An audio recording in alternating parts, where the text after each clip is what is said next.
Good evening. This is the JP Dinnell podcast, episode 24. I am JP Dinnell, and as always, I have Lucas with me, and we also have the honor of having Codey, Gameday, Gandy back again. In war, the only effective defense is offense, and the effectiveness of that offense depends on the warlike souls conducting it. I first heard this quote in SQT, which is SEAL qualification training that I attended with Seth Stone, Leif Babin, and Andrew Paul. It is the advanced SEAL training that we go through. So once you make it through BUDS, you go through SQT before you check into a SEAL team. And I believe I've talked about that before. The intent behind SQT is to give you skill sets that allow you to operate as a Navy SEAL so that if you did check into the team and you were deployed or you had to go join the group, you're good to go. You're not going to be a high-level operator, but you're going to be able to be an asset and not a liability. You're a part of the team. And I remember with one of our instructors, we were actually doing our combatives training, where it was the hand-to-hand combat training that we learned in SQT back in the day. And I remember our instructor starting off the training with that quote. He's standing up in front of the whole group, and he's just a super, super intense, big, muscular, athletic Navy SEAL. And we're all students. We're looking up at him, and he's like, "Gentlemen, in war, and he just goes through that quote, and you're just like, because, we're at war at this point. 9/11 kicked off when I'm in boot camp.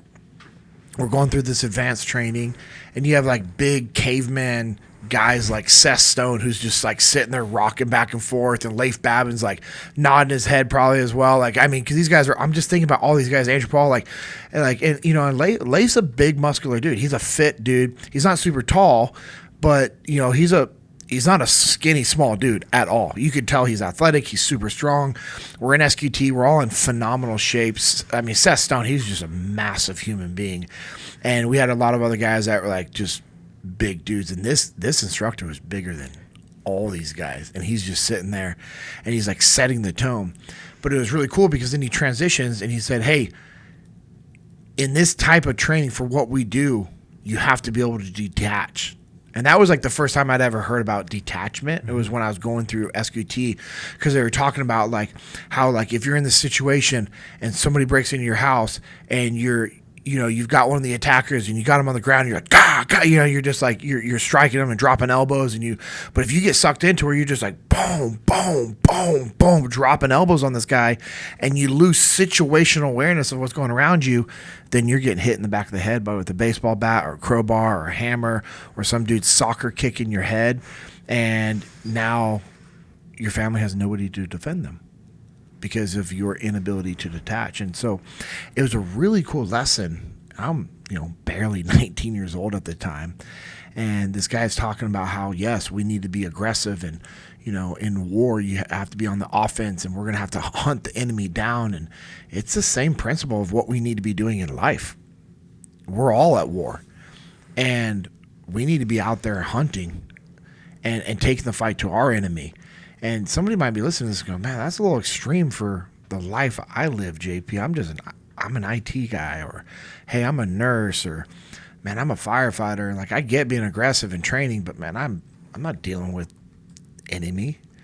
And it's a common thing that we get at Echelon Front initially when people think about what they think our training is all about and how we just want people to be these hardened warriors. Now, I do want everybody that's listening to be a hardened warrior in life for whatever war that you have going on, whatever you do in business, your marriage, your kids. I want you to have those warlike characteristics of a warrior, because warriors are needed in society. Warriors are needed in business, and warriors are needed spiritually to lead your families, and they're needed in the church, and they're needed in the community.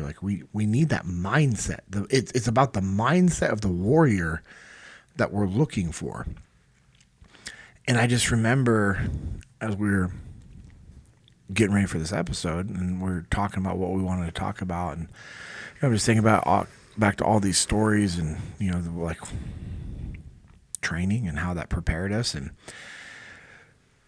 I've always I've always gone back to that quote when I was doing hard training in the SEAL teams, to be honest, because that was times like when you wanted that complacency to creep in, when you were kind of tired and fatigued, and you didn't want to keep pushing on training. Like I would think about that instructor. I would think about Seth and Leif and the other guys that I was going through training with, and how that helped us be a little more aggressive with our training. And that's what good leaders do, is they push their people to be more aggressive with training, not aggressive towards people. As you know, our mindset for victory, one of them that we talk about, is being default aggressive. And we like to be aggressive towards seizing the initiative, taking the fight to your enemy, improving your communication, building relationships, rebuilding relationships, being default aggressive to go say I'm sorry to somebody. Like that's what we're talking about. When we're talking about being default aggressive, it's not towards another human being. But it's a mindset. It's a mindset that you have to have that's going to enable you to go out there and succeed and perform at a high level. And I would go back to that a lot in the SEAL teams when I was going through training. And, since I've been out, I've gone back to it a lot as well. I love that mindset. That mindset helped me in training, which helped me in war. It helped me in war. When we were in Ramadi, May 16th, 2006, was one of the many days on that deployment that I was thankful for the mindset and the baseline of that training. And Cody, you know the story. I've shared it at the muster, and you and I have talked about it a lot. I mean, it was a hot day. I mean, it was May, but it was hot. It was so hot over there. I just remember patrolling through the streets, and, that sweat just dripping down your face, and you can taste the salt in that sweat, and, you can smell like the dirt and the dust, and you can smell the trash. You can smell the sewage that's just out in the streets. And I remember we were patrolling down some alleyways trying to get close to North Stadium Road, but we wanted to avoid North Stadium Road because we knew North Stadium Road was a very, very dangerous road. We knew that it was dangerous. And I remember we were coming down this alleyway, and this older man had a white beard, and he was dressed in like all white. Like everything was white on this dude, which I was like, it's kind of weird. Like Gandalf or something like that. But I just remember like this guy was in all white, and you could tell he's a very old guy. And I remember like, dude, this guy just walking around this very dangerous area without a care or a fear. So you kind of wonder like, who is this guy? What connections does he have to these enemy fighters? Because that wasn't a common thing. There wasn't people just walking around the streets doing whatever. I mean, those people were living in fear for what these enemy fighters were going to do to them. And I remember our interpreter and this gunny sergeant, Gunny Gibson, they go up and they start talking to him. And our interpreters like kind of get some information. I remember I bumped past him. I'm holding security, and I'm facing to the north. Like I can see North Stadium Road. I'm holding there, and I'm just holding security, and I'm scanning. I'm looking around, and my buddy Wes comes up next to me, and he's standing there, and we kind of back up when we get closer to our interpreter Moose, and we're just kind of figuring out a game plan. And Seth pops up, and he's talking to our interpreter, and he's talking to the gentleman, and he's just was very very limited freaking Arabic, which is just it's always comical to me. I know it's awesome that people try to learn the language to be nice, but it's just so obvious that you're like, I know 5 phrases, and that's what's working through. But he had our interpreter. Our interpreter is a gangster. That guy is incredible, amazing human being, and so he's working that guy and getting some information and building that relationship. And I just remember like just getting the chills, just knowing that we were in a horrible situation. We were in a really bad area, and the sweat was just dripping down my face. And you're just holding the weapon, you're looking around, you're scanning. I'm carrying the Mark 46 machine gun, and that's a belt-fed 5.56 machine gun that has a box of 200 rounds on the gun. And then I have another 600 rounds that I'm carrying on my body in the front. And I believe I had like another 2 in my backpack, I believe. So I'm carrying 1,000 rounds. And I just remember like kind of trying to rest the gun on the box, on the gear, towards you're not holding it, you're not holding on the sling, but you just, you still got to hold the gun.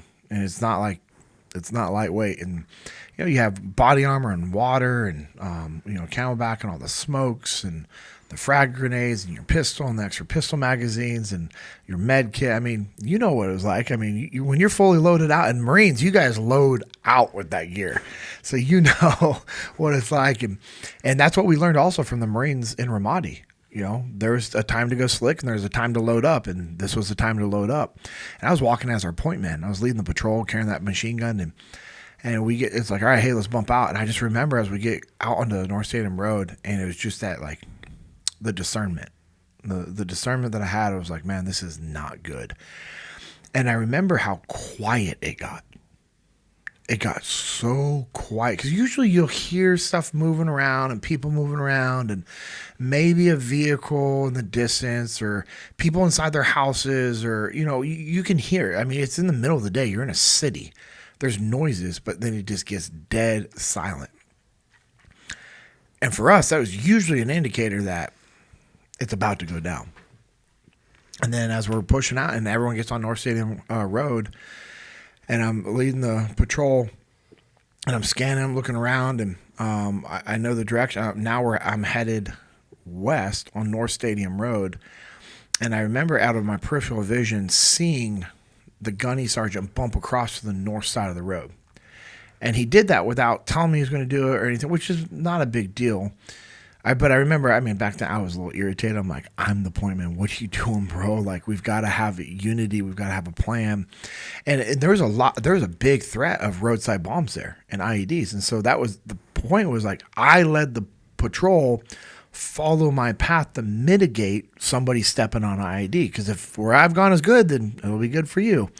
And then I just remember, he bumps across, and I'm like, I've got to be over there with him. Okay, if we're going to do that, like, he can't be by himself.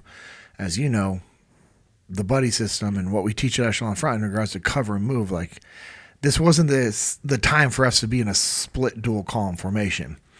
And so and as soon as I go to step out into the street, and I step out in the street to go over there, all of a sudden it's like, we are getting lit up, and I'm hearing these bullets like cracking past me, hitting the wall right around me, and it's just, now it went from like hearing to like the snaps and the cracks, and now it is like extremely loud, like hearing those rounds, high caliber rounds hitting the wall and exploding. And I just yell out, contact front, bah, bah, bah, bah, bah, bah, bah, bah. I just start laying down fire with my machine gun, shooting. There's guys shooting at us from behind vehicles. They're shooting out of like doorways, alleyways, elevated positions. We were in a bad spot. And it was later we talked to guys that were out there that were actually had an overwatch position down the road. And they were watching the whole thing go down. Like they weren't in a position where they could actually support us, but they were watching it all happen. And so, so I started engaging, laying down fire at these vehicles where there's guys shooting at from behind. Guys are popping out around doors and alleyways. Like I said, we're getting shot at from everywhere. And it's like that whole whack-a-game bowl. Like you're like, okay, I saw a muzzle flash there, boom, I'm shooting there. And you're just kind of getting the back and forth game. And I just remember working my way across the street, like just shooting and moving, just pop, pop, pop, pop, pop, pop, pop, pop, pop, pop, pop, like getting up to the gunny sergeant. And I yell at him. I'm like, "Are you good?" And he's like, "Yeah, I'm good." And so we're sitting there, and then all of a sudden you hear, tsh, and it was like the loudest sound in the middle of that whole gunfight. And it was the gate of a courtyard closing. You just hear that, like that metal on metal sound of like a big heavy gate closing. Well, when we had turned left and we're heading west on North Stadium Road, we had passed a courtyard. It was this bright blue fence, I remember. And so the guys, when I yelled contact front, they started to peel back, because I remember like the call peel back came out, and guys are just shooting and moving, and guys are laying on cover fire, and they're like peeling back into that gate. And they get everybody in there -2 and they close the gate. I don't blame them. Like, I'm not mad at them.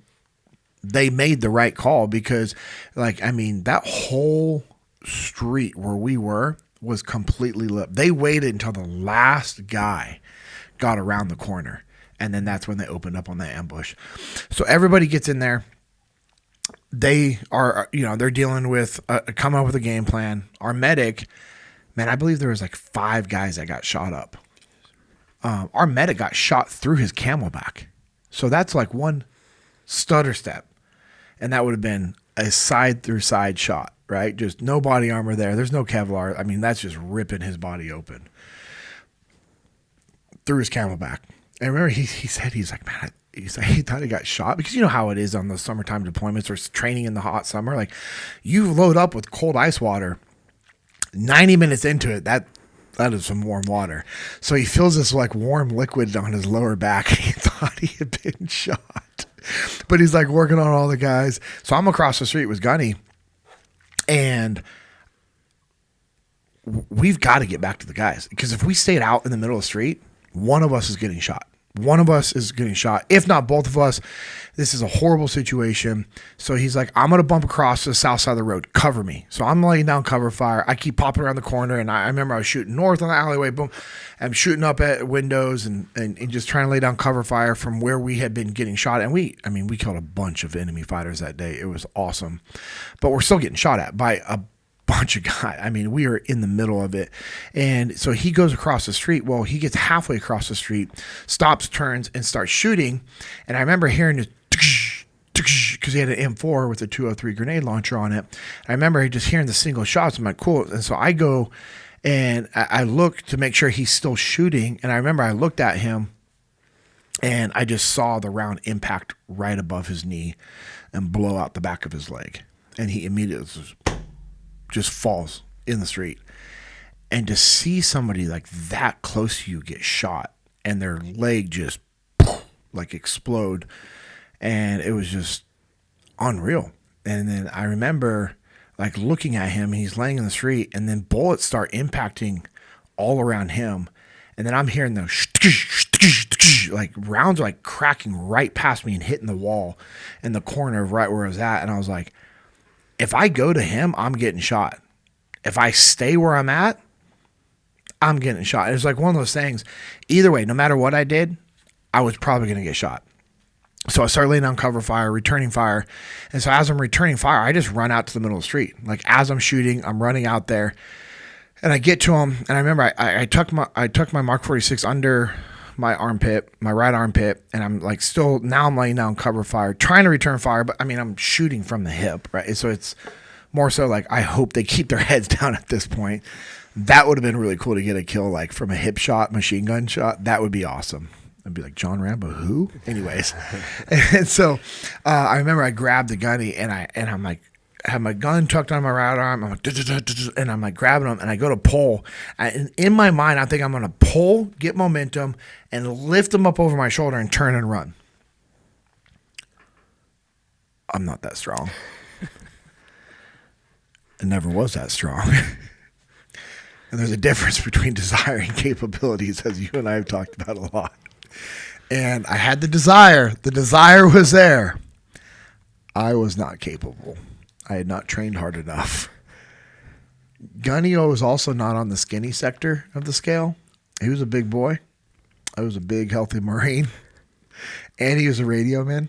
So he was carrying 2 big radios, his full-size M4 with the 203 grenade launcher on it. He has this dude's loaded out. And so I'm struggling to go, pulling them 6, 9, 12 inches at a time, just pulling them. And there's now like they are directing their fire at us. I'm a slow moving target. And I remember as I was pulling him, the blood had pulled up around him in the street.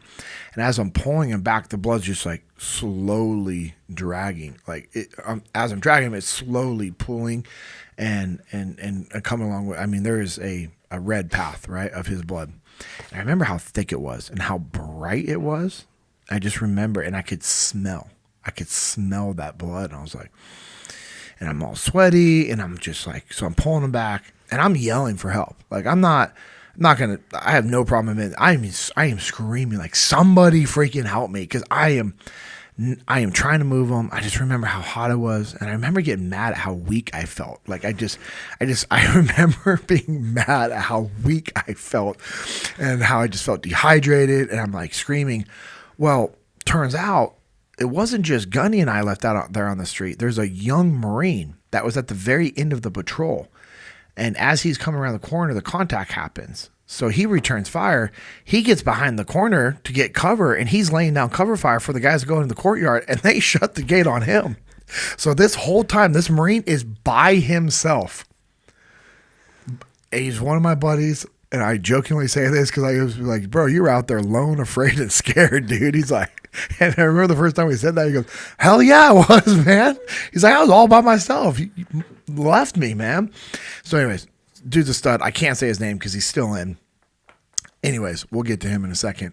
And so I'm yelling, screaming, and all of a sudden, like out of nowhere, he comes up and goes, he grabs the other sleeve of Gunny. So he comes up, grabs his right, and boom, he gets shot in the chest, man, and like falls back. And I remember like looking, I'm like, you've got to be kidding me. There's like two, I can't drag both of these guys because he's a buff dude, man. Like this dude was, yep, you are a Marine. The dude was jacked. He was super squared away.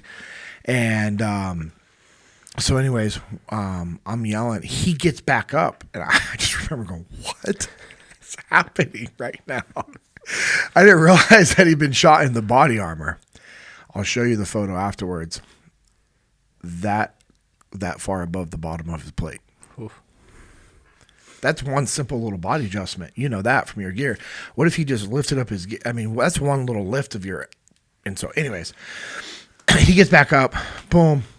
They open up the gate. A few guys reach out, help pull him the rest of the way in. And as soon as he's like laying there in the courtyard, I immediately put my knee on his femoral artery and I'm like squeezing his leg from where the back was blown out. Because it wasn't like, oh, let me find this one little pressure point. No, it's like, let me hold a hamburger patty together. And I'm yelling for my corpsman. Like I'm literally yelling for my corpsman. I remember there was this radio man. He was working the radio. Seth was working his radios, leaning out the gate, pop, pop, pop, like laying down cover fire, like engaging enemy fighters that are trying to maneuver on our position while talking to Jocko, talking to the other battle space commanders. There's another radio guy trying to relay stuff, get a Kazovac in. We can't call the Kazovac in because guess what? There's too many enemy fighters in the area. And they're like, so we have to secure that area. Anyway, so I'm yelling for our corpsman. Or finally, our corpsman like realizes kind of what's going on. I mean, it wasn't like he wasn't doing anything. He was working on other guys, 5 other guys. A few of them were Iraqis. And so he comes over and he takes over. And I'm just like, oh, I'm done. So I take a drink of water.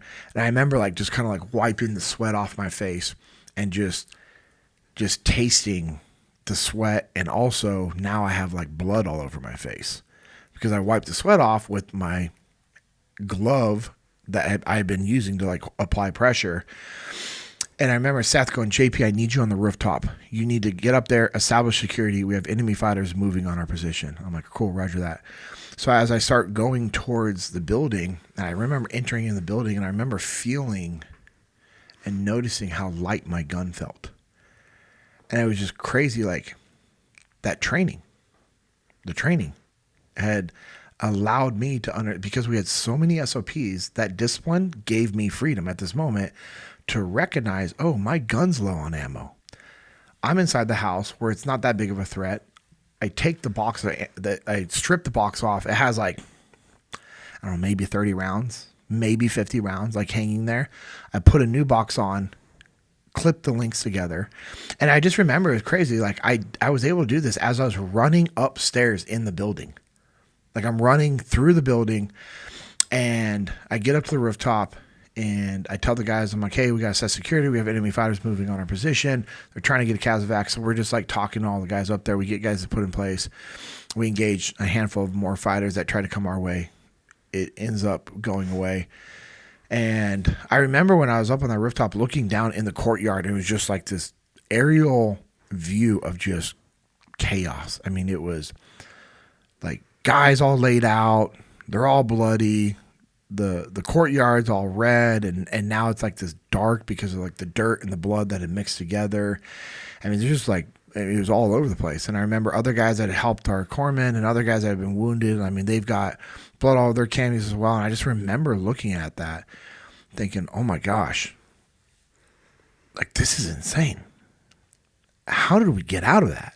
You're just kind of thinking, because now I had this moment to like, and I knew it was the grace of God, because when I was pulling Gandy out of the street, the bullets that were like headed my way, that were being shot at our direction, they would hit the ground and then just impact a completely different direction. So instead of ricocheting in the same direction they were traveling, like, which would have been into Gandy and I, not one round impacted near us. Not one. The whole way. It was like we had this, we had this bubble of angels, this hedge of protection that whole way that allowed us to get out of the street.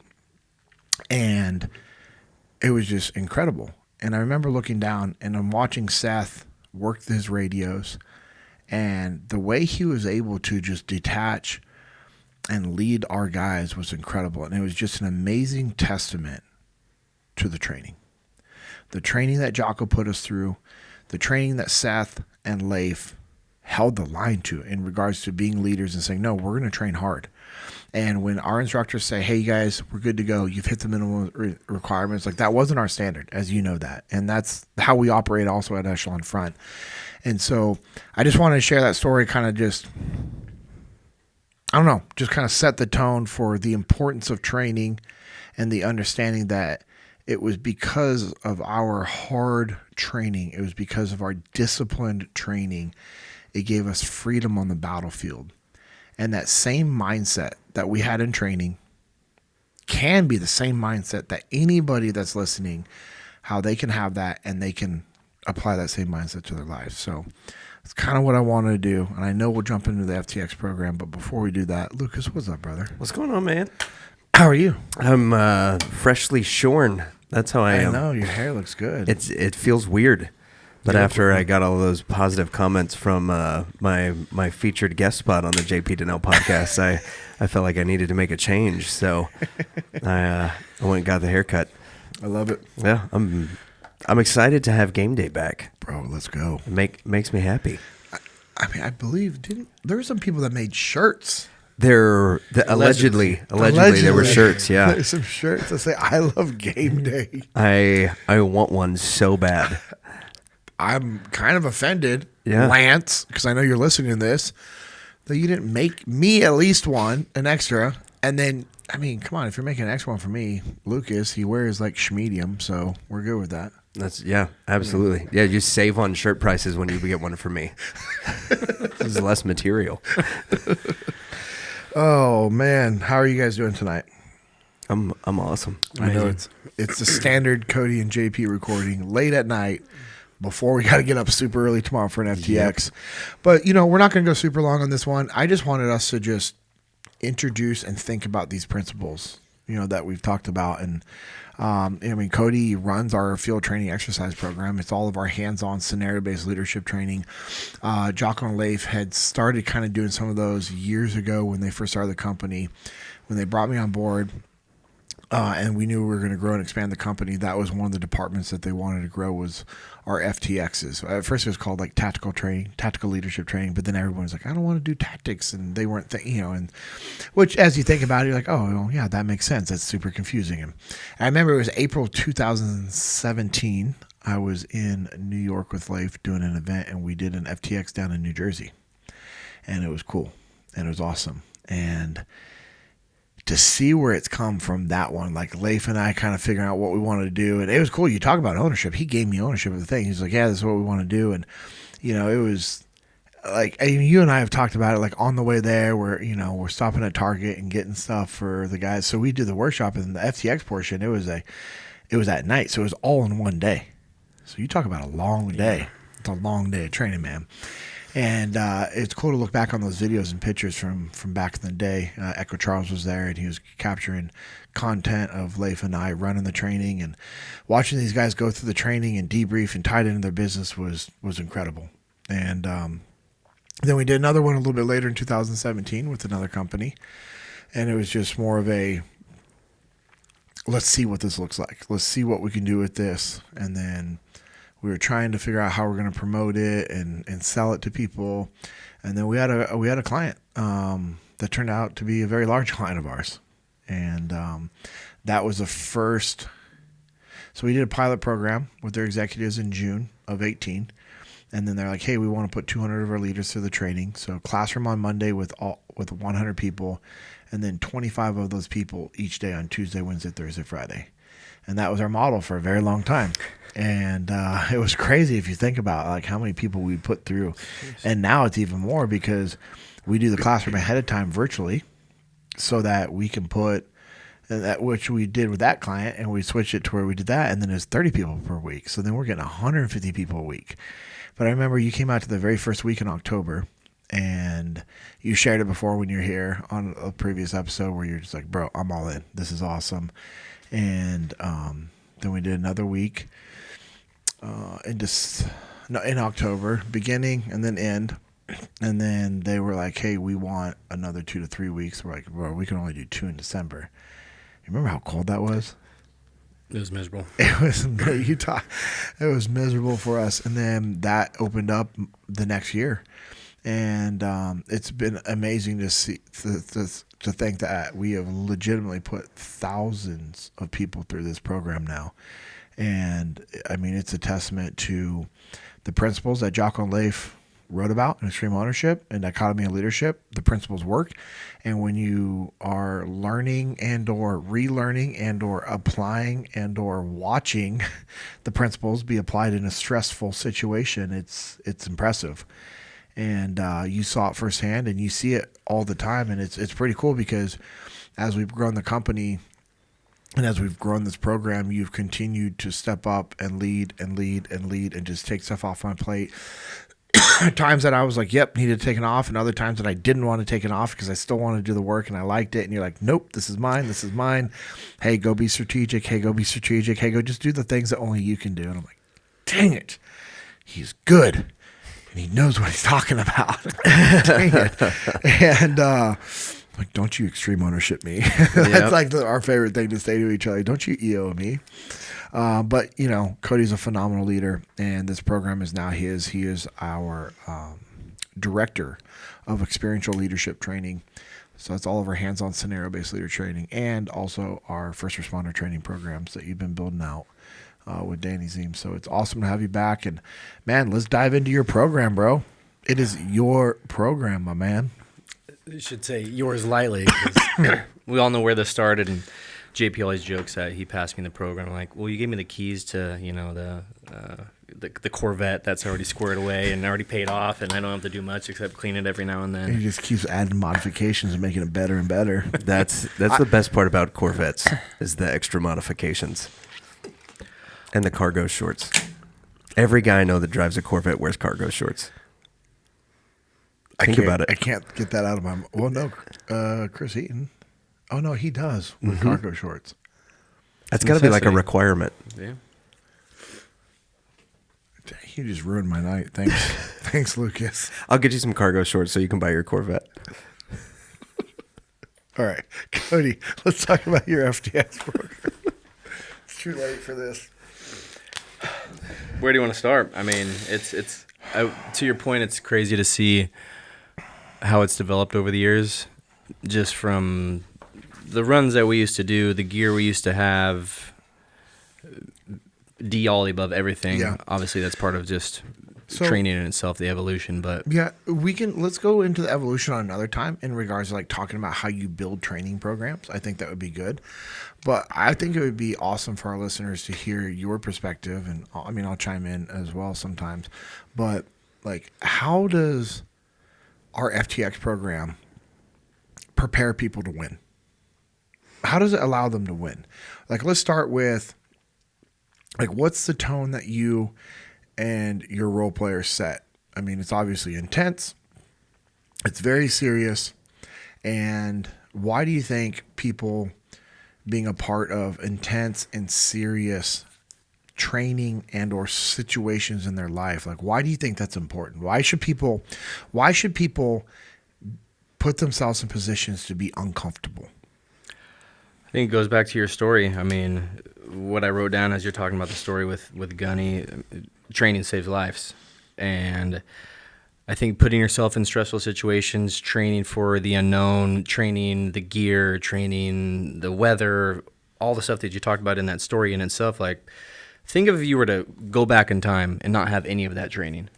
And the first time you're ever to pick up your gun and shoot at an enemy, that's the first time you've ever done it. Like, it's not going to go well. Or the first time you carry all that gear is overseas when it's 130 degrees out. I would fall out. I would physically not be capable of doing that. Most humans wouldn't be able to. Absolutely. And the military does a good job with the amount of training due to the time that they have and the budgets and all that stuff. And I think outside the military context, a lot of people don't have that luxury. And we use the excuse of time and resources and manpower on. It's just not a priority right now is the reality of it. And so the FTX training in itself, why I love it is oftentimes you and I, the other instructors at Echelon Front, we get to do our standard engagements, which is, an hour, a 4-hour, 6-hour training where it's a presentation. It's we're teaching the concepts from the book Extreme Ownership, Dichotomy of Leadership, and it's really the theory behind what we teach. And something I heard Leif talk about, and I talk about all the time at the FTX is, look, the presentation, the PowerPoint, that's part of it. That is theory. And when I asked Lucas, I asked you, hey, we just talked about relationships. How are you with relationships? And typically most people are like, yeah, I crush it. I Good to have go. a bunch of good relationships. And then we asked, hey, are you a good communicator?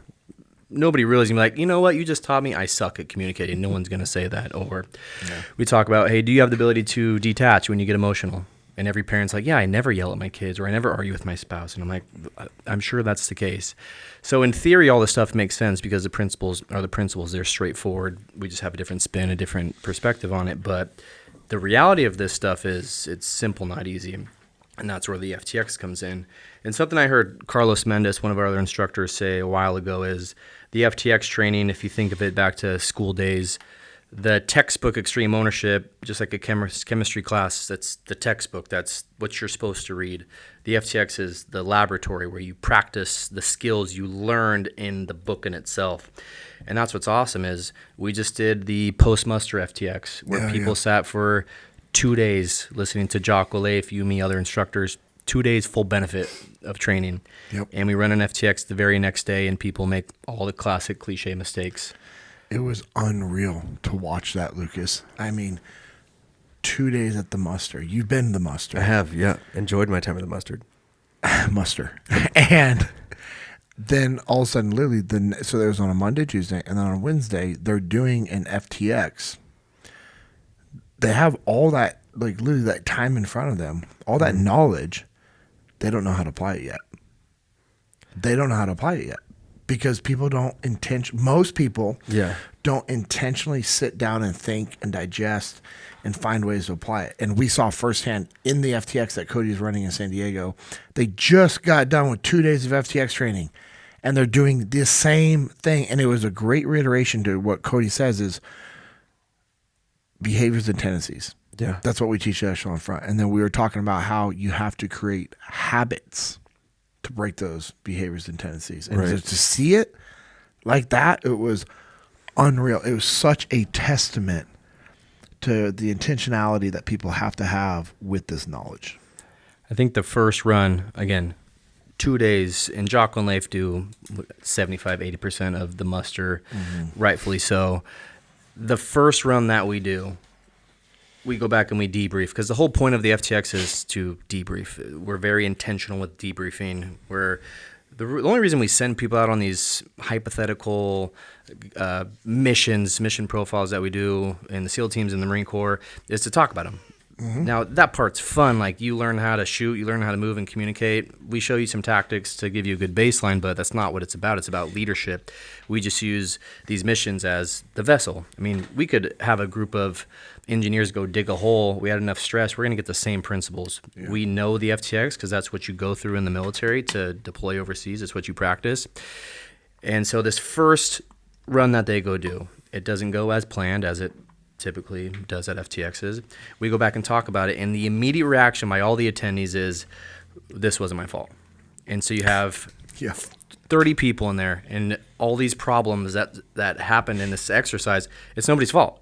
It's just, it wasn't me. Yes, I was in charge, but my squad leader wasn't paying attention. My fire team leader, he's an idiot. The boss didn't give me enough time, and they're just deflecting, not a sliver of hope that they're going to take ownership, which they just came from 2 days of learning how to take ownership. So it just goes to show you, yeah, the stuff is simple, not easy. The habits and tendencies that people bring to these trainings, which just happen throughout life, it's hard to overcome initially. So putting yourself in an uncomfortable situation where it's new, it's foreign, you get stressed out where your natural tendencies start to show, we can figure out what's going on. And what's cool at the end of the FTX is I can sit down and I can look at each attendee and say, hey, JP, man, I just sat with you for 6 hours. I know a lot of what your natural tendencies are. I know when you get stressed out, you like to micromanage your way out of situations. Yeah. Lucas, you tend to shut down. And I just saw that from my detached perspective all the way over here, which, by the way, is like 2 feet away from you. I learned all that from my perspective. And what's cool is people can leave and, hey, now I know what I do. Because I think the worst thing that somebody can do is face stress, face chaos, face problems without no previous training. Because what they're left with is, I'm just going to figure this out. I'm going to wing it. And you can tie that to any business, any aspect of life. I mean, even as a parent, if you've never practiced what to do when your kid chokes, are you just hopeful that you're going to figure it out when it happens? Or my child that needs CPR and I'm out camping in the middle of the woods and I've never practiced it before and I can't call 911 or I have no experience. Well, I'm just going to know what to do even though I've never trained this before. That's not how this works. That just gave me anxiety thinking about that. That is such a... It's stressful. It's an eye-opener. Thank you for that. Like, that alone, I'm like, okay. And I know how to do these things. And I'm like, do I really? Like, I'm like second-guessing myself. And that's the thing. You know how to do a lot of this stuff, and we teach this stuff, and sometimes we still stumble. So I think a lot of people, we tend to be naive on, hey, I read this book, I'm good to go now. I listened to Jocko JP talk about this for 2 days, I'm good to go now. And then we test this out, and it doesn't go as planned. Why? Because these are counterintuitive natural tendencies that we're trying to overcome. So that's what I love about the FTX is it's proof of concept. Yeah. It's, hey, let's try this out and see how you do. Now, are people going to make mistakes? Yes. You and I made these same mistakes in the military. That's not what it's about. It's really, what are you going to do when things go wrong? How are you going to talk about it? And more importantly, how are you going to tie this back to what you do? It's really cool to watch someone from a construction organization or an engineer or a firefighter be like, hey, that capture kill mission that we ran against your Navy SEALs, Green Berets, and military guys, hey, that was cool. But I learned during that scenario that when I get stressed out, I have a really hard time detaching. Like that right there, when people say that, like it makes everything we do worth it. Because I know potentially when that firefighter leaves there, that's in the back of his mind. 100%, man. I love that. So I wrote down a name and put a little star next to his name. And it's just a testament in my mind, because we're talking about how all these guys post-muster didn't know what to do. And there is one guy that during the debriefs, his debrief points were spot on in regards to taking ownership. You know who I'm talking about, right? And when he was out there, it was cool because he was doing what you had asked him to do. Because you had asked him, like, hey, let the day progress without butting in with what you know you should do. Because this guy, this was his second. That was his second FTX. Okay. And he had been to 3 musters. Shoot, I think more than that. It was like 2016, his first one, I believe. No. Not 2016. Lauren? Yes, sir. Yeah, I don't know. Either way. Maybe. I don't know. I thought it was Atlanta. You're better at I thought Atlanta times. was time. Yeah. 3 musters that's impressive, man. So like coming out of 3 of those, and you said 2 FTXs. Yeah, and so he should know the program, and he does, right? And that's does he have a really difficult last name to pronounce? Yes. Yeah. Okay. Cool. His wife yeah. is probably one of our most common. Not common, but our most constant supporters. So thank you you to both of you guys. You're amazing. She always watches on YouTube because she knows that's the best way to support us. And then she takes screenshots from YouTube and posts it on her Instagram page and tags us and then shares it in her story. It's they're amazing humans. They're definitely in the game. But he had been to multiple musters, and this is his second FTX, and it was really cool seeing it come together for him and seeing him. Do you remember just watching him watch the battlefield?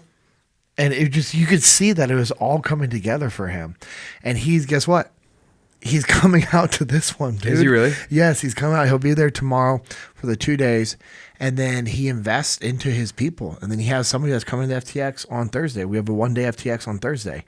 And he's observing. So he'll be shadowing Codey and watching his person go through the training. That's another thing that we offer is people, if they've been through multiple FTXs, and Codey and I know that they're proficient in the things, there's this unofficial program that we are launching with the FTX program, our field training exercise, is where if somebody's done multiple FTXs, they can then pay to come observe the training, but shadow us and participate in all the debriefs. They're not debriefing, right, but they listen to us, how we debrief. We take their debrief points, time into ours, and basically we're breaking down and showing them the whole program from our perspective so that they can then learn different perspectives for takeaways.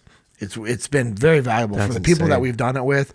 It's awesome. So he's going to be doing that on Thursday. And so I just want to interrupt what you're talking about, or maybe transition. I think you were transitioning, but just, so someone like Lauren, who is not just a knowledge is power thing, is now he's applying those things. Yes, sir. Someone like Lauren who's done that and is able to do that. Like, what do you attribute that to, besides his discipline? I think it's discipline. It's repetition, and it's it's being intentional when he's left the other events. So I know he lives in Arizona where I live. He lives up north. I'm not with him. I don't see him out in between. But when he leaves the muster, it's safe to assume that he does this stuff. And it pays off because we're talking about habits and tendencies. So when he leaves, he's starting to implement and get away from some of his bad tendencies, which whatever they are. He's building good habits, good discipline, the patience, all the stuff that we teach while he's away. And then when he comes back, it's a refresher, and he's in a different spot in his life. He's in a different spot with his relationships, a different spot in his business, and he hears the same message very differently, all because of the position that he's in. And then he gets a refresher on, hey, last time I was here, I focused on cover and move.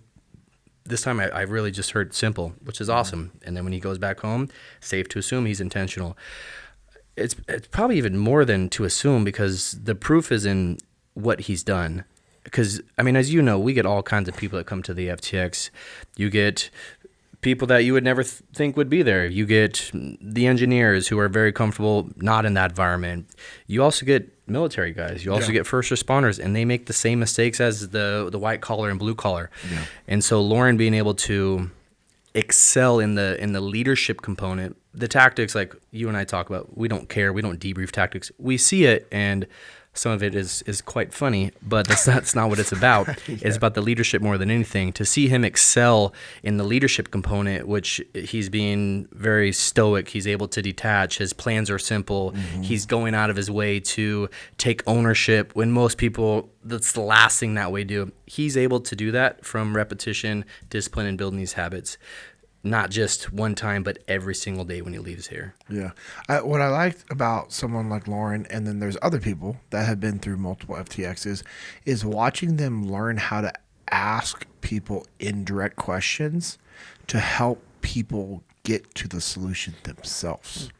He knows all the little tricks that we do. It's nothing like crazy, but he knows all those little tricks that we do. And we tell repeat students, hey, you know these little tricks, and we remind them what they are. And we say, hey, just don't ruin it for somebody else, because there is a valuable lesson when they get the aha moment for them is we don't want them to be robbed of that. And these repeat customers that we have, it's really cool to watch them learn how to do the indirect thing, right? They're just asking questions and, well, hey, what do you think if we did it this way? Would that make sense to you? I've seen some people do it like they're doing it perfectly, and the other person just is like they don't want to change. And it's funny because I'll have those people, they'll look at me and they kind of give me this like look, and I'm like, nope, just let it roll. And then so they have to learn to like let it roll, because then now they're understanding, as you know, Codey, from running this training, and that's why this training is so important. So if they make the mistake another run, what is it actually? How does it hurt them long term? Does it? No. No. Because why? They're in what type of environment? It's a safe place to make mistakes. Yep. Little to no risk. Absolutely. Biggest risk is their ego being bruised. Oh, I feel bad when that happens. Okay, so what have you been able to take away from this training that you've applied to your personal life? Oh, man. This training and applied to my personal life, I mean, really there's two buckets people like to implement these principles. And an instructor, we're in a different boat because we teach it. So I've always been under the impression that, hey, the principles, the relationships, communication, detachment, I've always thought I've been really good at from an echelon front perspective, because if I don't, like, you're going to slap me upside the head and Jocko's my boss. Like, we don't do that, right? So at home, it's always been not that big of a challenge, but it's a more of a challenge than at work because of what we do. And it's been unique at the FTX to hear about what people go through and to hear the testimonies and to hear the takeaways from whoever you could think of come through our training. Like, those takeaways and what people are able to learn, it's helped me navigate some of the, I say issues lightly, at home, with just being aligned with my wife and my kids and detachment and all that stuff. To hear what people go through and how they're able to overcome it, just to gain that perspective, because as you and I talk about, perspective is everything. Yeah. I don't know everything. Neither do you. Neither does anybody. And so the more perspective we have, the more information I have, the more information you have to make decisions. And so just listening to people, and again, what you and I talk about all the time, listening is a very underrated thing we do as individuals, because we like to talk and we like to hear, which hearing is I just hear the sounds, but I don't take away what you're saying. Listening is comprehending the statement that somebody's saying, listening to what people go through, listening to the challenges that people face, listening to what they're able to do. That's a perspective that I've been gathering the last 6 years working for the team, and that's valuable information, not only for my personal life, but at Echelon Front, and also to pass on to other clients that don't come to the FTX. Yes. Because when I learn what you, as a ex-Navy guy, learned at an FTX, like, I can tie that to what a mother in Oregon that works at Target is going through. Like, we can make those connections just because it's people going through problems. Yeah. And that's all we talk about, and it's all we deal with at Echelon Front. How have you improved your ability to listen with intent?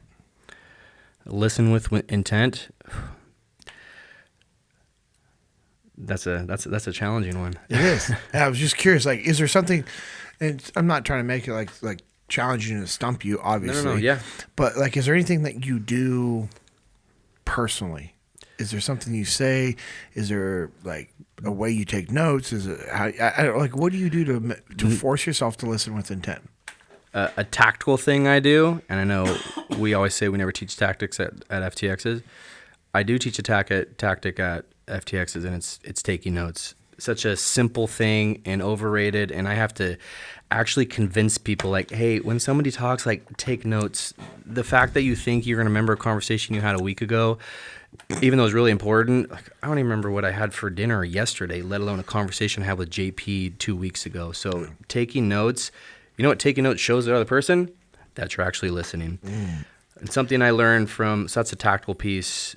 The bigger piece that I've tried to focus on learning from you and learning from Jocko is whenever somebody's talking to me, I open my mind to, I've never heard that perspective before. I think as an instructor, a lot of times, right when JP's getting to his point, oh, I already know what the answer is, and that's a trap, because you're different than Lucas. Lucas is different than me, and that's not what I want. So having an open mind, not jumping to conclusions, that forces me to listen to get the whole perspective on what I actually need to see. Other tactical tools, I mean, you know the classic shut your mouth so you don't talk. That's a big one, because how many times have you talked to somebody and they say something before you even finish your statement? You're like, I didn't even finish what I'm saying. So there's a lot of tactical things, but the big strategic thing for me is to have no thoughts in itself when somebody's talk. I want to get the whole concept from you as an individual before I give any feedback or any opinion on what I feel or what I saw. Because if I don't get the whole picture, if I don't get the perspective, I'm going to miss something and give the wrong advice.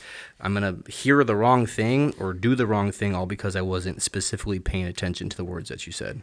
Nice. I like it. So the FTXs, we go out there, we do a mission, they come back, they sit down, and we give them time to write down their takeaways from the mission in regards to what did you learn, how does it apply to what you do, or something that's going on in your life. It's not a tactical debrief. We don't care about the tactics like you said before. Why is the debrief so valuable? Why do we spend sometimes more time on the debrief than the actual time on target, meaning the amount of time that they're actually doing the mission and way more time than they actually get to plan the mission? Well, why do you do that at the FTX? Yeah, so really the FTX is broken into 3 phases. So we're going to plan a mission, we're going to run the mission, and then we're going to talk about it. The planning, I mean, you put a bunch of people that haven't been in the military, don't know how to plan, like they're going to come up with a plan. It's not really about the tactical plan. It's how they go about planning. Do they listen to others? Do they direct people? Do they yell at people? Like, that's what we're looking for. So the plan, 10, 25 minutes, that we're looking for, and then they go run the run. They go do a capture kill mission. They go talk to a village elder. They're running the run, whatever they plan. Then we come back and talk about it. We spend the most time there because that's all we care about. If people leave the FTX after they're done and they go home and 2 months later they're like, you know what I remember about the FTX was I got to shoot a Navy SEAL with a laser tag gun, then I have done a really crappy job as the director of this program. That's not what I want. Now, there's a byproduct of fun and team building. That's definitely, people have fun. Like, it's awesome to work as a team and go on these missions and do all this cool stuff. Like, it is fun, but the whole point is the leadership component, to see who you are, how you respond, what you do in stressful situations. So the debrief is where we uncover that. Now, debriefs, as we've talked about, are critical to development. Oftentimes, a lot of excuses involved around debriefs. We don't have enough time. It has to have this formal sit down. I need other people involved. Like, debriefs don't have to be this 4-hour block. We can take 10 minutes to debrief this podcast, because all I want to do when I debrief is to capture lessons learned, what we did right, what we did wrong. When I can capture those things, you know what I can do moving forward? I can make the right decisions again, or I can stop myself from making the wrong decisions.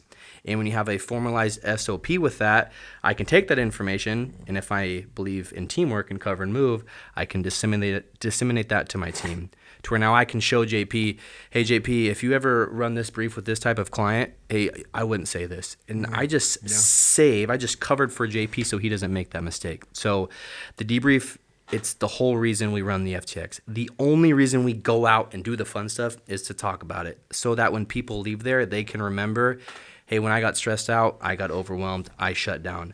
Hey, when I came up with the plan, I was super complex. And actually, I recognize now that I do that back at work. If we can make those connections there, now people actually have stuff to work on when they leave, and that's all we care about.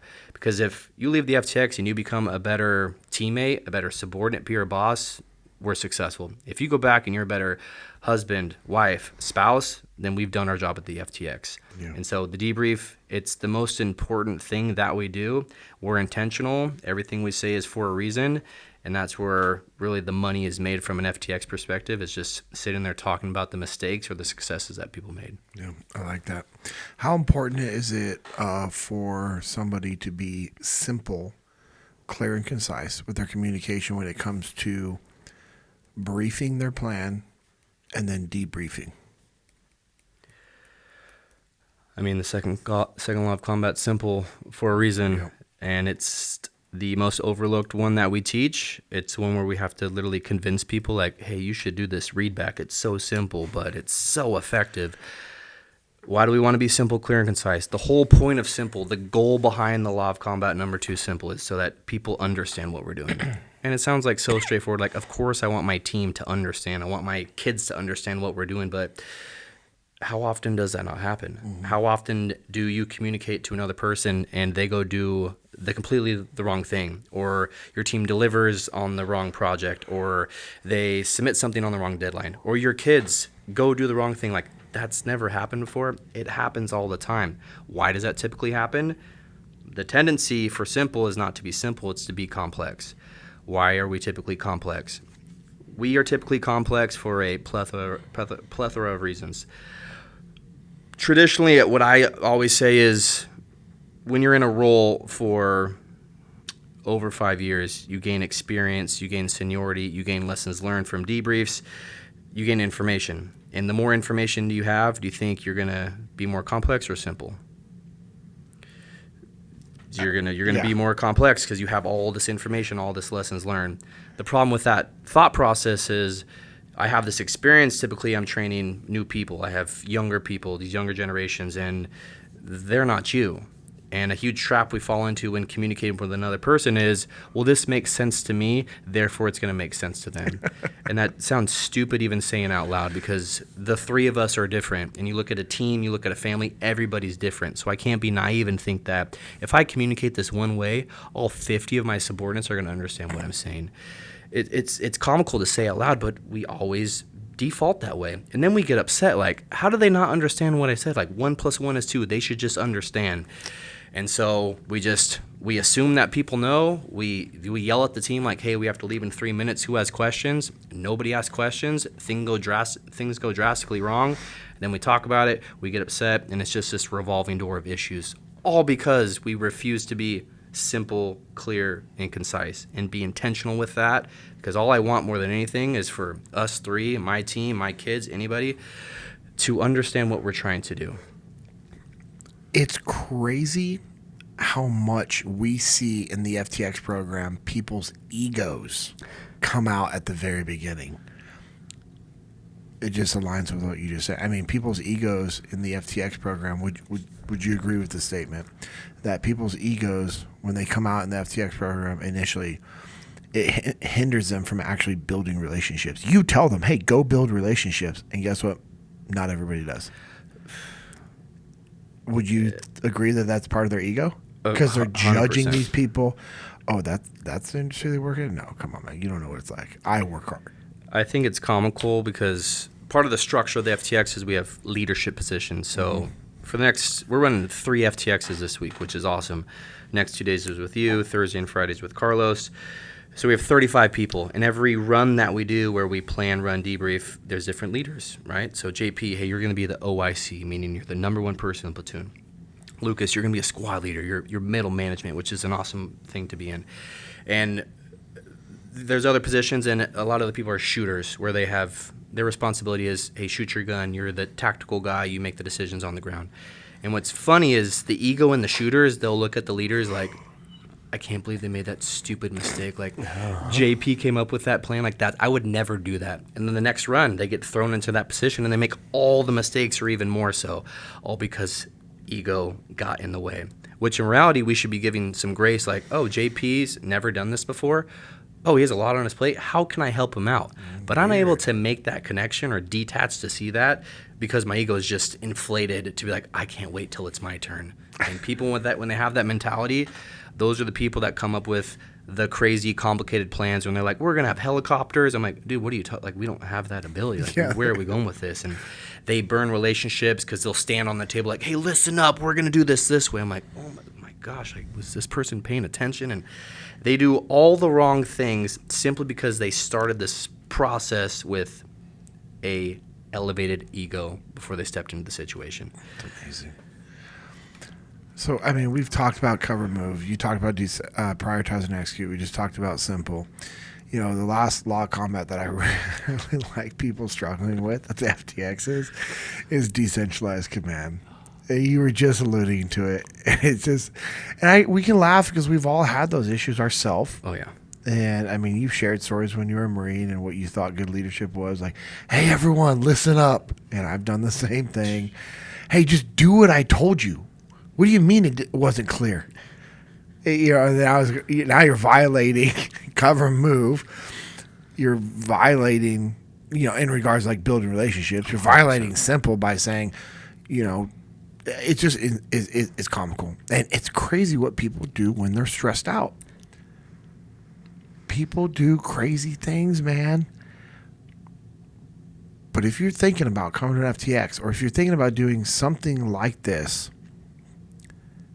and you're hearing what I'm saying and you're being discouraged, don't. Because by the end of the day, Codey, what have we seen with every participant?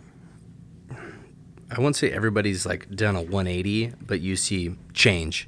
You see people have an open mind to changing when they leave there, and that's literally all we want. That's what I wanted to hear, and which is awesome, because you and I have actually never talked about this before, ever. And that's what we see is we see change, and we see intentionality with people wanting to change. They want to improve. Because when you have those things exposed in a controlled, comfortable environment, you're not getting embarrassed. Nobody gets embarrassed at a muster. Nobody gets embarrassed at an FTX. Nobody gets embarrassed at the council or at a battlefield review or any of the things that we do. Nobody gets embarrassed. We don't embarrass people. We're not the company. We're not the people that are going to be yelling at you, insulting at you, and calling you pathetic and all these other things. And, we don't do that. We share lessons and we encourage you. And we share with you how you can create habits to change those behaviors and tendencies. So if you're hearing this, don't be discouraged. You should actually be encouraged that there are things that you can do in your life to expose your strengths and weaknesses so that, one, we can double down on those strengths. We can keep doing those things. We can make them even stronger. And then once we understand what our weaknesses are, we can get to work and we can change them. So with decentralized command, what do you like that it exposes to people, or what's the growth that you've seen?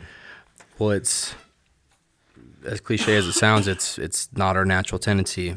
For example, you and I, before we came here, we gave a 2-hour brief on the principles, and we're trying to communicate to these certified people, which most of them have read the book. Like, these guys are in the game. Yeah.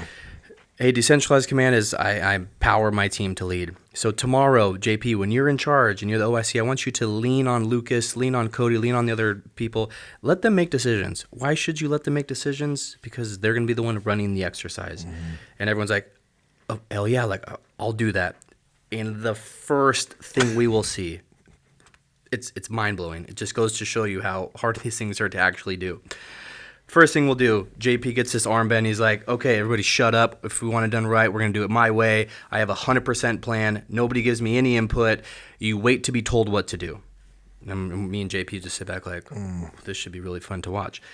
And they're not doing it because they're like psychotic and they want the team to fail. Like, that's how they think they can win this scenario, is by them solving every problem, which that's not how life works. Like, you need other people, clever move, teamwork. We need other people to be successful. So we'll let the mission go on. And sometimes they have a decent plan, but they're micromanaging 34 other people to get the job done. So what I love to do, if you ever come to an FTX, this might happen to you, is I love to either notionally kill somebody, where I'll take you out of the scenario. You'll get shot by an enemy sniper in the mouth to where you can't talk, or I'll take your gun away. One of those three things will happen. And it's not because I'm an a-hole and I don't like people. It's to prove a point. Because if I have Lucas, who comes up with his plan and he knows all the ins and outs and he makes every decision on the battlefield, and I remove Lucas from the equation, he gets shot, he dies. What do you think happens to the other 34 people when they're waiting to be told what to do? They fail. Mm-hmm. And what they do at the FTX is they actually don't sit around and do nothing. They go in survival mode. And you have 34 people, and they're all running over the place. They're going one-on-one Rambo versus Navy SEALs and Green Berets, and people get kidnapped, and now we're doing hostage rescues. And I'm like, how did we get here? We got here because one person, big ego, wanted to control the entire situation. That's not what we want. So really, it's uncovering. I loved how you said the FTX exposes who you are and your tendencies. If you don't expose those, then you're never going to know. And you actually figure out you're not good at decentralized command, not at a controlled FTX, but when lives are on the line. Whereas a police officer, you use centralized command, you tell everybody what to do, when to do it, and how to do it. And then you get removed. You go on vacation, and your team fails because you're not there to solve all their problems. I don't want to learn that when the risks are high or where the stakes are high. I want to learn that in a controlled environment, and that's what the FTX is. So it's the decentralized command piece. It is almost comical, and no fault to their own. It happens because we put these armbands on, and the armbands are just to identify, but there's a burden to that armband. They're like, oh my gosh, I am the OIC. JP, the Navy SEAL here, is here to watch me do this. I better do it perfectly. Where we're not here to expect, or we don't want you to be perfect in the run because it's not going to happen. We just want you to do the 4 things that we're talking about. Yeah. One of the things I like that you've been very intentional with over the years of honing into is during the debriefs when they do not take extreme ownership. And what we hear is a lot of people saying what versus what you want them to say. And tie that into extreme ownership as we close this out.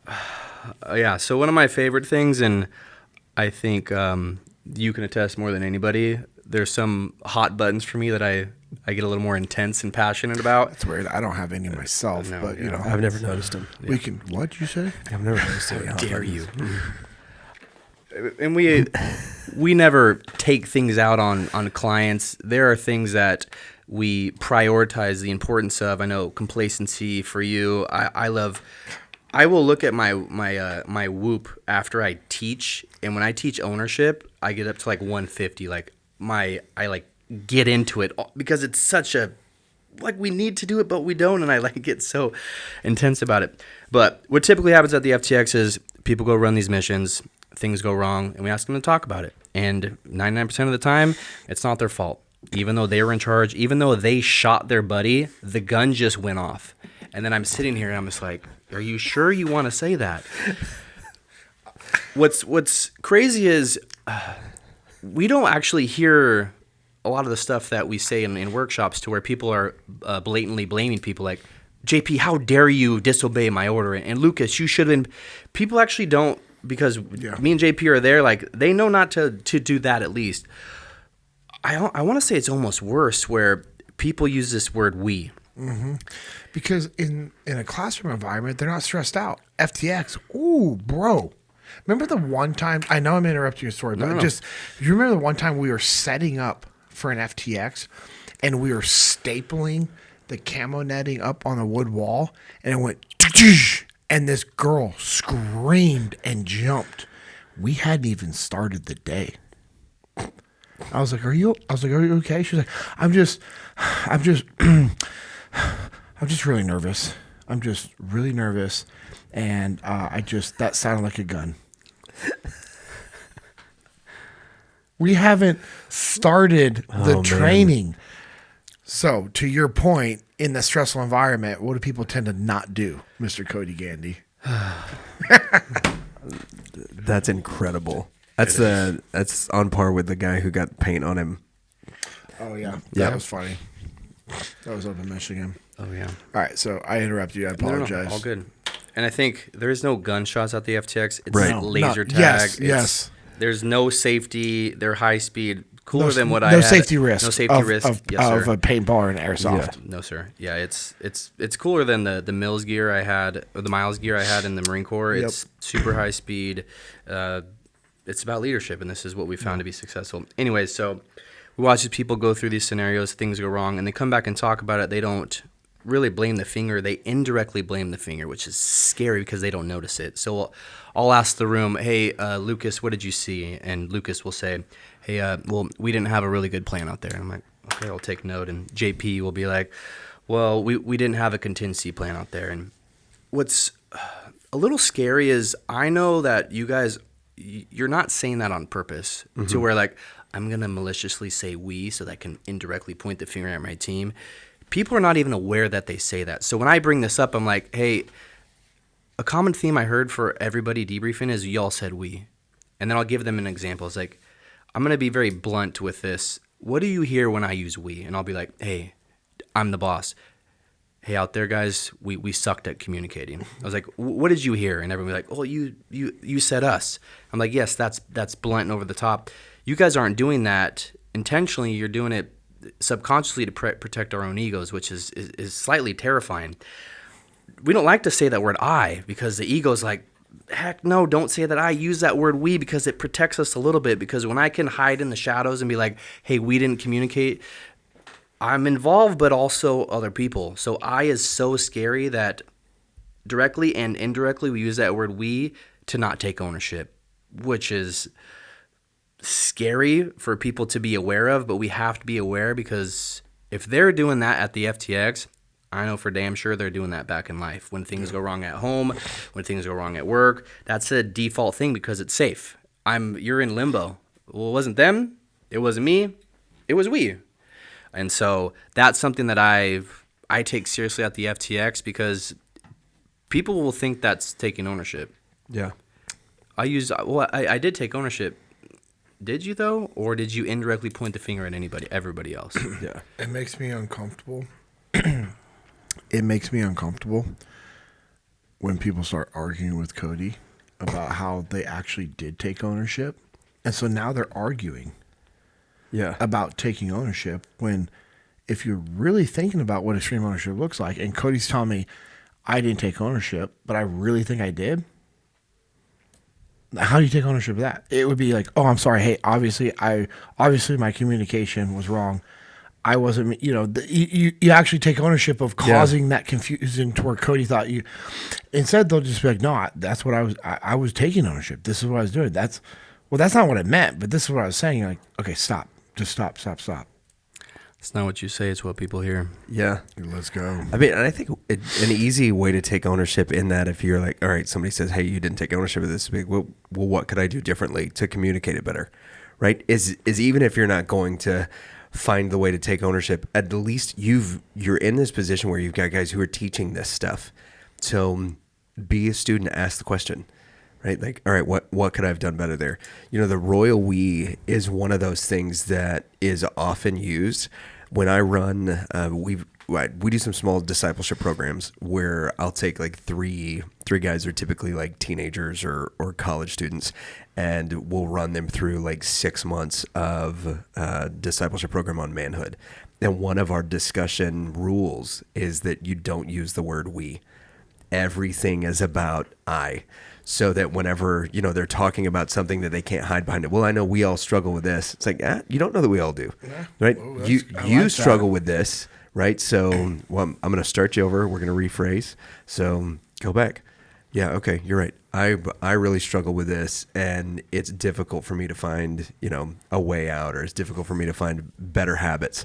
We completely eliminate that in our discussion groups. That's something that they use in recovery as well, is because as soon as you can hide behind somebody, you aren't owning anything. And I think that pointing that out to people is one of those things that you're right. We naturally do it, but we do it because if we spread the blame, then we only get like 1/10 of it or 1/64 of it. And yeah, I owned it, but I only owned this much of it. So it's not like I didn't take ownership. I just didn't take full ownership. That's crazy. Codey Gandy for calling me out. I think that the caveat to that at the FTX and in the environments that we work in is there is a time and place to use that word we. Sure. It's not when things go wrong, it's when things go right. Because if I'm the OIC in charge of 35 people and things go right, we're successful, the ego in me wants to take credit. So that's typically like, oh, yeah, I had a good plan. I passed the information. No, that's not what I want, because that comes off like, this is about me. It's not about me. It's about the team. So that word we is, hey, team, we did a great job out there. I'm giving my credit to the team, because who's the one that made the decisions? Who went in the door? Who got the bad guy? Like, they did. So I want to give them credit. So the we, there is a time and place. Oftentimes it's used incorrectly, to your point. I think the best example, JP, if you remember this, is because we're looking for ownership in every debrief, and it's few and far between. The best example I ever heard was we had a guy at an FTX get shot by one of his teammates. Oh. So we call that a blue on blue. Right. Big deal. If you read Extreme Ownership first chapter, blue on blue. Laser tag again, so no safety risk. Literally just got shot by another laser, and we put him down. It was so awesome. There's just this eerie silence that you mentioned when you talked about your initial story. There's this elephant in the room. And JP gets a little more in depth on blues at an FTX, rightfully so. That is one of my buttons. Rightfully so. And nobody's taking ownership of this. Like, JP's like, hey, there's a blue on blue. You guys shot and killed one of your teammates. Nobody says anything. It's crickets. one guy stands up. And I'm looking for like the OIC, the guy that was in charge. I'm looking for one of the squad leaders, somebody with an armband. And there's just this guy with no armband, no leadership responsibility. He stands up. And then I'm like, wait a minute, that's the guy that got shot by his own teammate. And he's like, me getting shot, that was my fault. And I'm like, excuse me? Like, please say that again.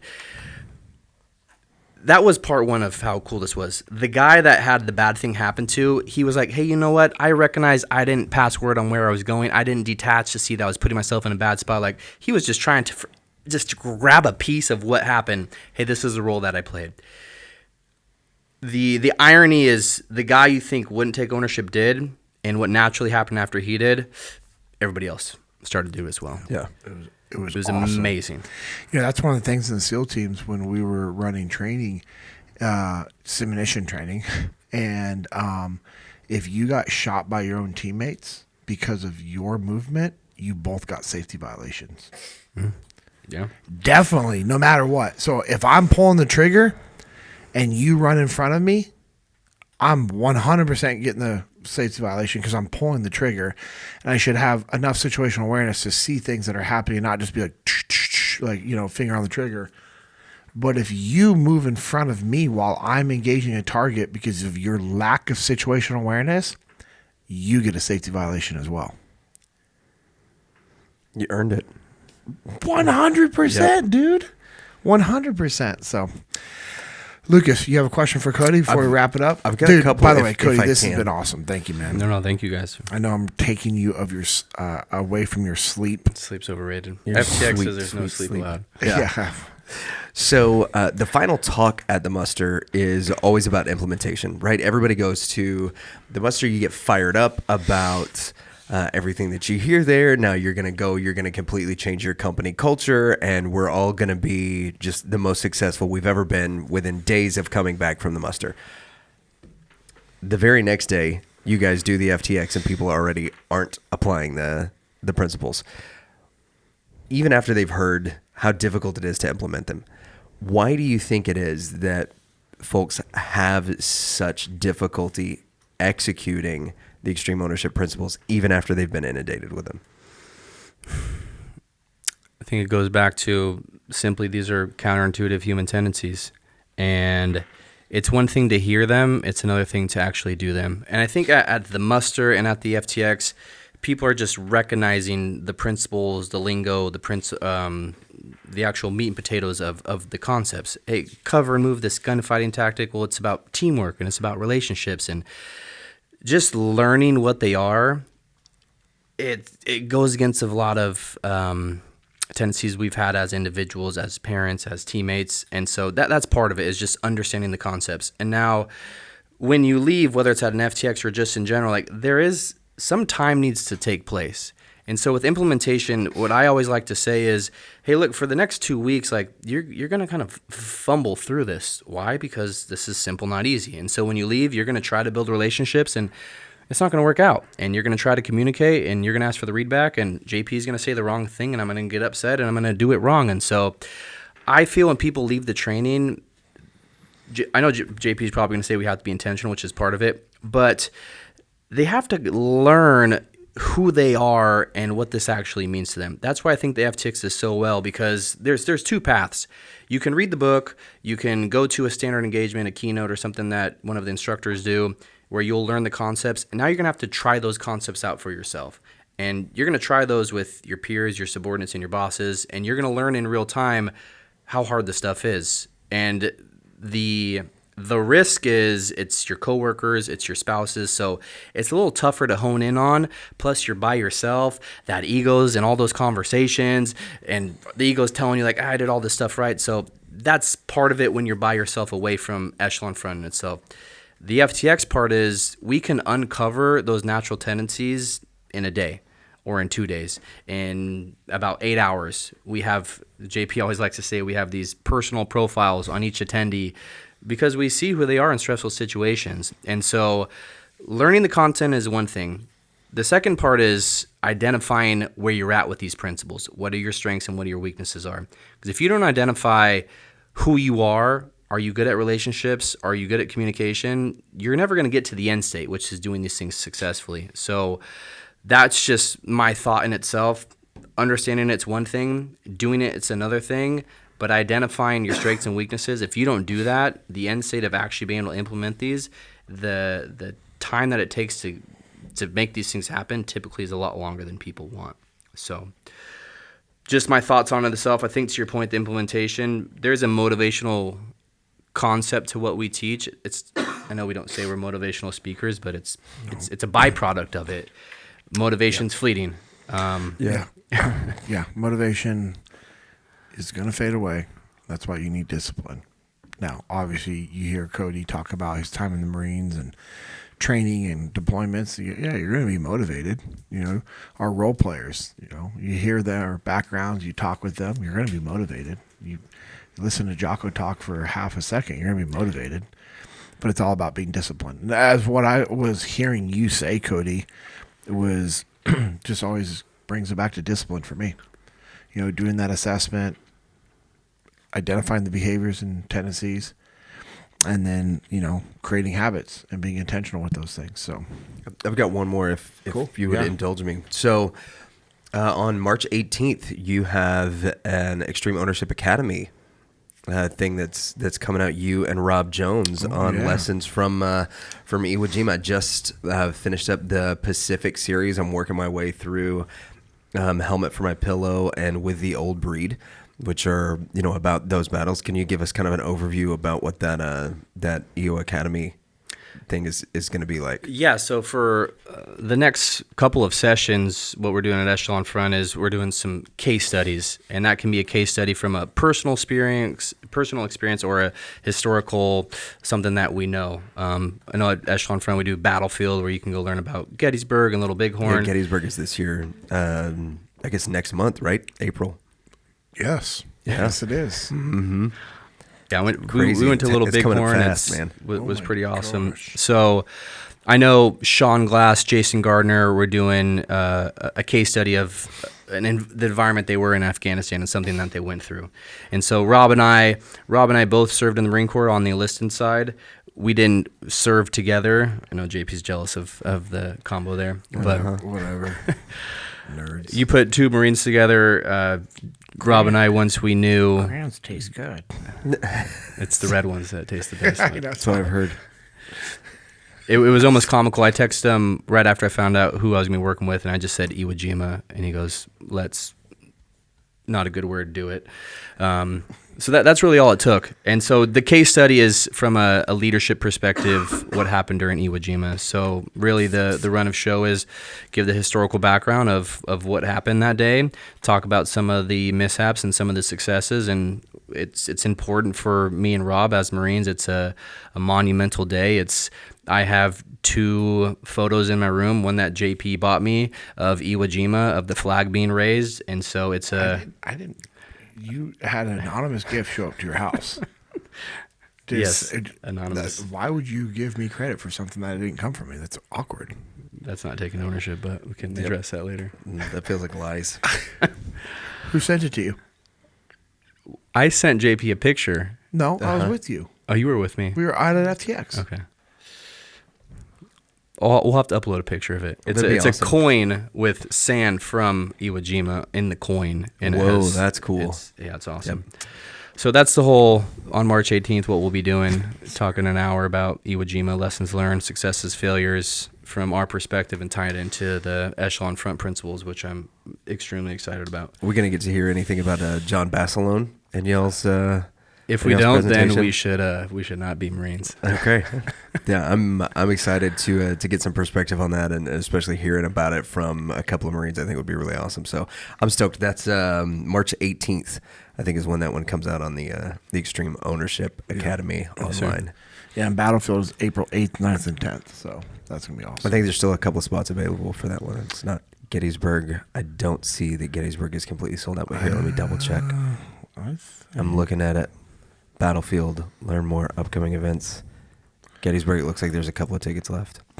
Oh, that's nice. Mm-hmm. Have you been to the Gettysburg one yet? I know we went to Little Bighorn together. No. Little Bighorn was... I never done anything like that. It was eye-opening. Eye-opening and humbling. So, awesome. All right, let me close this out, and then Codey, I'll let you share your closing thoughts, and then I'll add to it, and then we'll close it out. So, Codey, man, thank you. Honestly, it is. I mean, we're after midnight right now. We've got to be up in a few hours, and so I just want to say thank you to all of our listeners, all the value that you bring every time you've been on the show, and then being able to dive deep into what we did. I really appreciate it. And I also want to thank all of our listeners for the support that you guys give us, for all of you that are sharing, subscribing, and commenting on our stuff, for all those that are listening on YouTube and commenting on there. That really helps us out. We appreciate it. If you want to follow us on social media, I am at JP Dinnell. That's JPDINNELL. And then Lucas is LUCKASPINCKARD, and Codey is I don't think that's how you spell my name. LUCASPINCK. What'd I say? You said CKAS. You put the K in the Lucas. Oh, I was looking at the K. Thank you. Yeah, So, because you have doodled my name. yeah, I'm gonna get a LUCAS demerit after this. PINCKARD. And then Codey is at Codey.Gandy. That's CODEY.GANDY. I think we need to get Gameday in there somewhere. Anyways, make sure you're following us at Echelon Front. We are at Echelon Front on Instagram. We're also on LinkedIn. We're putting out a lot of content on LinkedIn. And the Echelon Front YouTube is, good Lord, let's go. They are putting out some awesome information. You could also go to echelonfront.com, check out all the events that we have going on. If you want, you can also check out some of the things I am involved in as well. So that would be Jesus and Jiu-Jitsu. It's a ministry that I started with Isaac, Stephen, and Josh.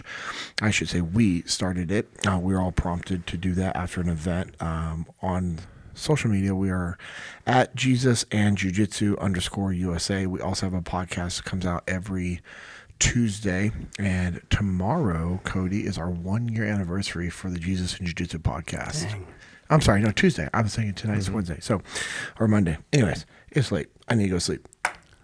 Follow us on social media. Listen to our podcast if you want. We just got done doing a live event this weekend. It was awesome. Our buddy Blake shared his testimony, and he got his blue belt In the game. this weekend from Formiga, so that was incredible, which all the senior belts of the gym were like, dude, hey, Formiga, when is he getting his blue belt? This is a problem. Dude's an absolute stud. And I'm also a partner with a Texas beef company called Little Cattle Co. You can follow us on Instagram. It's at Little Cattle Co. It's our name. Our website is littlecattle.co. My best friend Stephen Little started that company back in 2017. My wife and I partnered with him and his wife in 2023.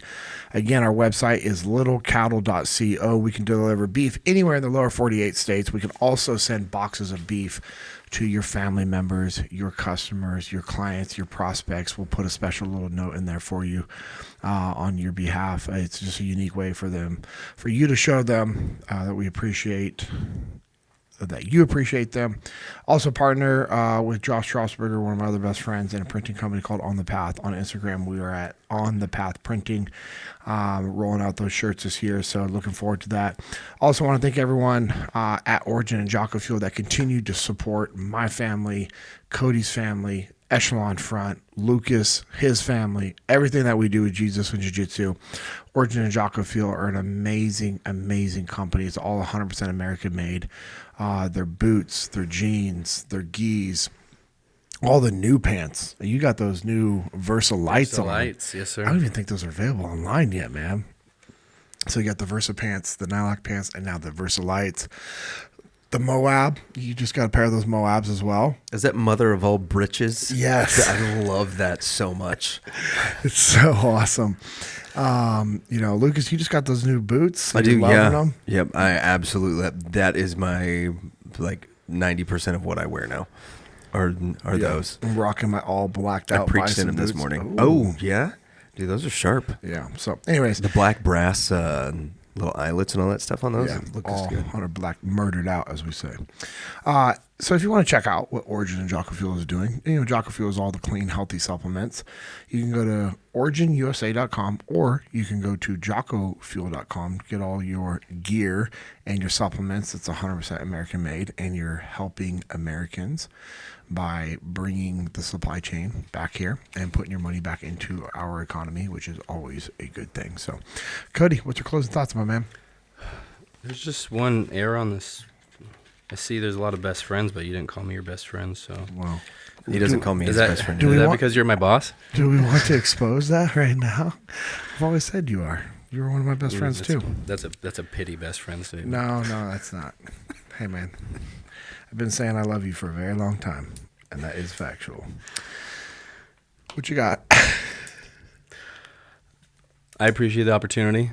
I know the opportunity I have at Echelon Front came through the FTX program and came from you as an individual and someone I've known a long time. So I appreciate Echelon Front in itself, what you do for me as a boss and a peer and as a mentor in the FTX program. It's why I am who I am as an employee, as a subordinate, as a husband, and as a father.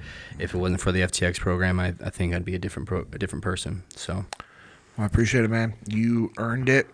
It was given to you as an opportunity, not as a handout. You took it, you ran with it. You have made this program better. You have grown yourself. You have grown the team. And I mean, as Jocko said at our ELT meeting recently, when we were reviewing all the employees and everyone we had, when this is what Jocko says about you, it made me extremely proud because of how long I've known you and just the man you are and the husband you are and the father you are, but also how you represent Echelon Front. And I know how serious you take this, and it's an honor for you to be a part of the team. And Jocko, when we were reviewing you, says, yep, Codey's good to go. Wish we had more guys like him. Not saying the rest of our guys aren't good or bad, but you are the type of person that we're looking for because you exemplify these principles in all aspects of your life. And Jocko said, I just hope Codey decides he wants to stay with us as long as he wants to stay with us as we grow and expand this company. So Leif feels the same way. Jamie feels the same way. Dave feels the same way. You know how I feel and all the other instructors. So I couldn't be prouder than you. I couldn't be prouder of all the guys that we work with. The relationship that you and Danny have built, the relationship that you and Justin have built, the relationship that you have built with every instructor and every staff member is incredible. And it just reminds me that you're not the only good one we have at Echelon Front. You know what I mean? It's amazing when I think about how lucky we have it to work with the people we work with. It's unreal.